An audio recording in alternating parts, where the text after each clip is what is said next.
13,000 American military forces and stages an amphibious landing at Incheon. Okay?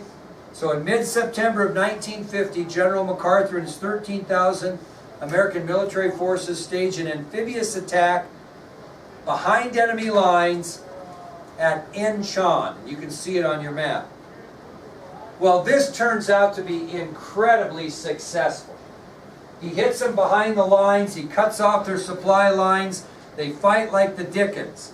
And before long, they have pushed the North Koreans back north of Seoul, which is the Korean capital. So North Korean supply lines are cut by American soldiers during that invasion. It allows the South Koreans to reoccupy the capital city of Seoul. Right? You see that on the map? And by October 1st of 1950, where has MacArthur gotten the North Koreans backed off to? 38th parallel. He has accomplished his goal in a month, less than a month, 3 weeks. He has kicked butt and taken names, and he has pushed these communists out of South Korea, clear back to the 38th parallel. Truman is thrilled. President Truman is thrilled with MacArthur. In just 3 weeks, with limited casualties, he has pushed the North Koreans completely out of South Korea with his brilliant end-run strategy. Everything is hunky, stinking dory until Truman gets greedy. Or excuse me, MacArthur gets greedy. So everything is great until General MacArthur gets greedy. And that's what takes us to the next subtopic, which is China enters the Korean War. This is an incredible story. When it was over, so you got greedy. They had accomplished their goal in less than 30 days with limited casualties. Well, MacArthur is MacArthur. And all of a sudden, when he looks at his early successes, he wants to push things a little further in Korea. And what's his goal now? It was so easy to drive these communists out of South Korea. Let's just drive their rear ends out of all of Korea. We'll get rid of this communism in Korea. We'll drive them right out. Now, he doesn't do this necessarily wrong. He meets with President Truman.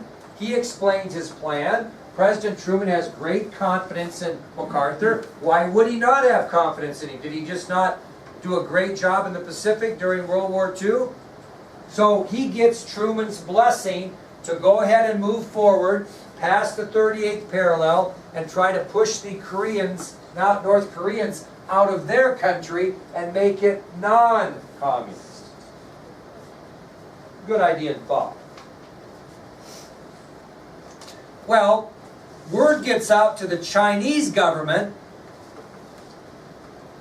that this is what MacArthur has planned. And if you look at the map, what separates China from North Korea? A river. The river called the Yalu River. Okay? Well, the Chinese government's thinking, what? Man, this crazy son of a gun, if he's going to push communism out of Korea, where might he go next? To China. He might come into China.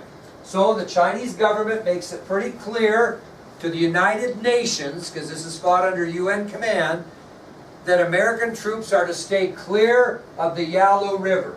Do not approach or get into the Yalu River and violate the border between North Korea and China. Do not do it.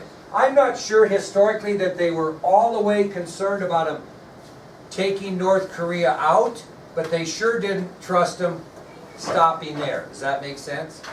So the Chinese government makes it really clear to the United Nations that American troops better stay clear of the Yalu River. And again, that's the river that separates China and North Korea. They go on to further state that if American forces threaten that border, they will respond with military force. They made that very clear, and we knew it up front. So they also state that if American troops violate the border, that they will respond with military force. Well, if you're President Truman, what's the first thing you're going to do when you get this response from China? Okay, you're going to meet with MacArthur and say, hey, gee, what's the deal here? And what does MacArthur do? MacArthur says, hey, I'll guarantee you they will do nothing. And I'll have the boys home by Christmas. You just let me go. We'll go free North Korea from communist rule. China will not intervene. And I'll have the boys home by Christmas with everything hunky dory. That's what he tells Truman. Does Truman have a reason not to believe that? No. No, he really doesn't, because has MacArthur been successful thus far? Okay, so, in reiterating that, despite this clear warning by the Chinese, General MacArthur assures President Truman that China would not interfere. And he boldly assures the President, I'll have the boys home by Christmas. So what does he do? He continues and continues to push through North Korea, and he's getting her done. He is freeing mile after mile after mile of communist land in North Korea. And by November of 1950, he has almost completed his goal of freeing the entire part of North Korea, which is probably a good thing, right? So by November of 1950, he is real close to accomplishing his goal. But to accomplish his goal, Naya, where's he got to go? All the way to the border, the river, okay? So, MacArthur continues, and disaster strikes. When American troops end up in the Yalu River and violate that border between China and North Korea, China sends 300,000 soldiers over the border and attacks those troops, causing many, many casualties. So, when MacArthur gets into the Yalu River, China responds as they promised. They send almost 300,000 Chinese troops against a much outnumbered United Nations force, and MacArthur is forced to retreat all the way back to that line past the 38th parallel, halfway into South Korea. So by November of 1950, MacArthur's plan to free all of Korea from communism is close to completion. However, disaster strikes for the United Nations when troops make contact with the Yalu River, violating the border between China and North Korea, and as promised, approximately 300,000 Chinese soldiers attack UN troops at the border, causing many casualties. Because of the aggressive assault on the part of the Chinese, MacArthur's forces were forced to retreat all the way back across the 38th parallel. And if you look at that map, by January of 1951, they've lost what again? Seoul. See where the line is? See the line right here? Yep. Well, if you think about it, we're no better off now, a little bit, but not much better off now than we were when this thing started, right? So, MacArthur is going to call for more serious action against the North Koreans. And this call for serious action is going to cause our next subtopic, which is what? The Truman-MacArthur controversy. We're going to get to that, Lily. That's a wonderful question. So, Truman has kind of egg in his face, doesn't he, by trusting MacArthur? MacArthur's got egg in his face because he got his tail kicked, right? And he's upset. And his failures give him being MacArthur, a completely new philosophy about Korea. Okay? Now, Lily alluded to where we're going, but before that happened, MacArthur met with Truman and he wanted to commit massive American troops to Korea. He wanted us to throw a ton of troops into Korea, and he wanted a total victory. He said there's no substitute for victory. He's mad enough now that he wants Truman to commit all kinds of troops, massive American troops, into Korea and wipe out Korea. And if we have to take China with them, by God, we'll do it. That was his idea at this point. No substitute for victory in Korea. I need massive American troops to make that happen. We're going to kick butt and take names, and there will be no substitute for victory. Well, his philosophy also turned to this. If the massive troops don't get the job done, we're going to use the atomic bomb on Korea. And if China interferes, I guess we'll just figure them in on the equation too. That's basically what he said. Okay, that's basically what he said. So, in addition to committing massive troops to the effort, General MacArthur also believes in the use of the atomic bomb, if necessary, to achieve total victory. Now, needless to say, what was Truman's philosophy on that, Naya? We can't do that. He already committed that, and that was a lot to live with. And so Truman strongly disagreed with General MacArthur's philosophy. He said, if we do that, what are we going to end up in? Nuclear war. World War III. Because there's Russia sitting right there, right? So the president would not commit the use of atomic weapons, stating that such use could result in World War III. Well, what did MacArthur do? Say, okay, Mr. President, we'll figure out a different way. He went around and campaigned across the country, and I'll use Lily's word because it's right. He badmouthed the president and went all around the country campaigning for his cause. The president won't support me. I should have the authority to use the atomic bomb, not only in Korea, but in China too, if I want to. And he went all over. He continued to crusade across America, and he criticized President Truman for not taking his advice. That's what he did. He took the back road, kind of, you know, the backstab route. Who is the commander-in-chief of the American military? President Truman, President of the United States. Here's a general that thinks he's more popular than the President of the United States, and he might have been, but logistically he's not. Well, Truman kind of let bygones be bygones, as MacArthur stated publicly around the country that he should have the authority to use the bomb and Truman should be supporting him and he's not, etc. Well, he crossed the line. Who did he go talk to that really ticked off Truman? Vice President? No, bigger. What'd you say? Bigger. But not the United Nations, but who do you go appeal to in our own country? The Secretary of Congress. Very good. So, finally Macarthur tried to appeal to Congress over the President's authority. That would be like, I say to Mr. Sanford, Mr. Sanford, by God, I want you to pay for every kid's trip to D.C. I mean, that's unreasonable. It's not as unreasonable as dropping the atomic bomb. But maybe it would be in a district when you're talking that kind of money. Mr. Sanford, I demand that you give me $60,000 to take all these kids to D.C. And he says no. So I go all over town and badmouth him about I should have the authority, he should give me $60,000, not caring about where any other money might be spent, right?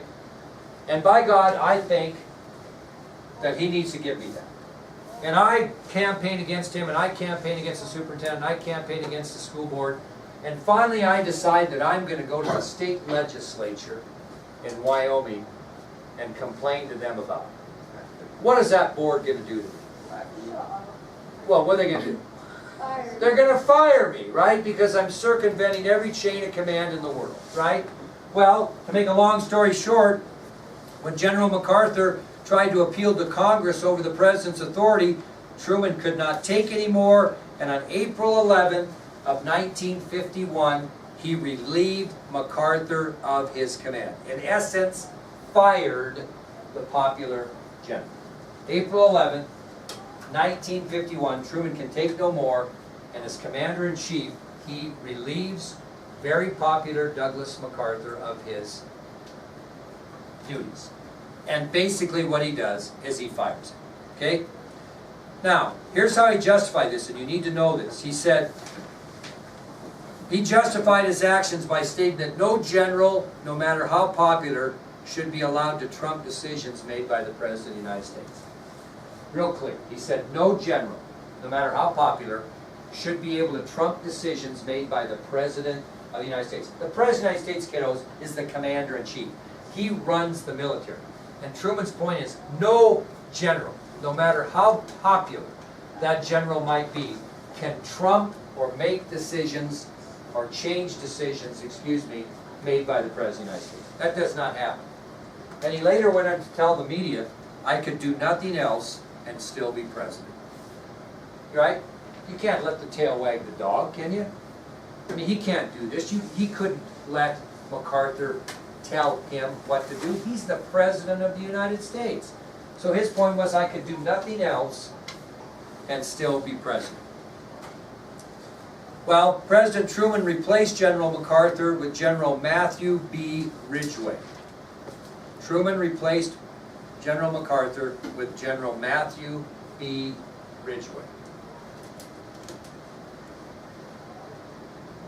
Well, they did give, this is interesting, they did give MacArthur a final address. I mean, they owed him something, didn't they? I mean, the guy served our country faithfully, so he was able to give a farewell speech, so to speak, to Congress.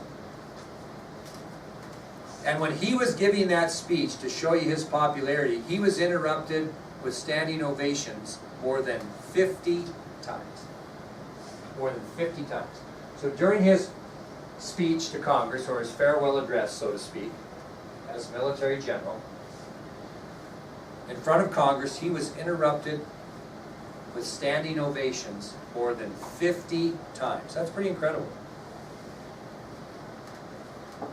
Well, many American citizens believed he was a hero. He was given a hero's welcome, right? I mean, he didn't lose any popularity over this thing, I can assure you. Who lost popularity over this? Truman did. Truman did, without question. It ruined his administration. It's the reason why he didn't run in 52. There's no question, okay?